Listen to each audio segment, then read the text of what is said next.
laba boqol oo askari kana tirsan dadka deegaanka ayaa maalmihii ugu dambeeyay tababar ugu soconayay degmada Ceel Cali oo ka mid ah degmooyinka hoostaga gobolka Hiiraan. goobta tababarka lagu soo xirayay ayaa waxaa ku sugnaa saraakiil ciidamada Itoobiya qaybna ka ah howlgalka AMISOM, mas'uuliyiin ka tirsan maamulka degmada, odayaal iyo waliba dadka deegaankaasi. ugu horeyntii waxaa halkaasi ka hadlay gudoomiyaha degmada Ceel Cali oo ka warbixiyay habka tababarkan uu ugu soconayay ciidamadani. inaan u mahadceliyo ciidamada Itoobiya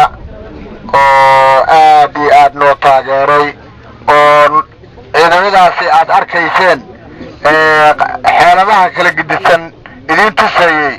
noo bartay ayaan marka hore u mahadcelinaya. marka labaad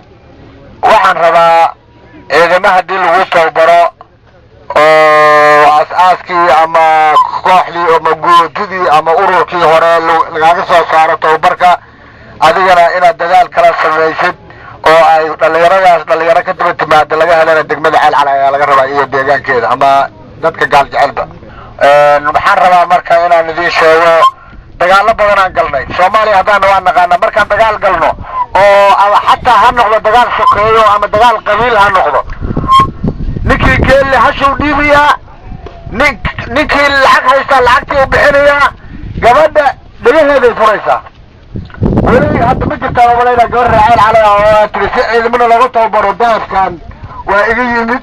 in aan maxaan ku idhaahdaa dhaqaalaha ciidamada lagu tababaraya iyo tashiilaadkooda lagu daray gabartii ma jirto. sidoo kale waxaa halkaasi ka hadlay saraakiil ka tirsan ciidanka dalka Itoobiya iyaga oo sheegay tababarkani in uusan halkani ku sii ekaan doonin oo ay ciidamo kale u tababari doonaan dadka deegaankaasi.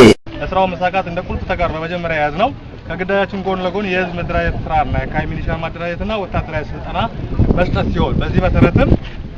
በፍላጎታቸው ከህብረተሰቡ የመጡ በርከት ያሉ የከተማ ወጣቶች ተሳተፉት ምልመላ በማድረግ ወደ ስልጠናው የገባን ሲሆን በዚህ ስልጠናም የፖለቲካ ትምህርት ሰልፍና ያኑ ፈራህሰናhay walaalaheen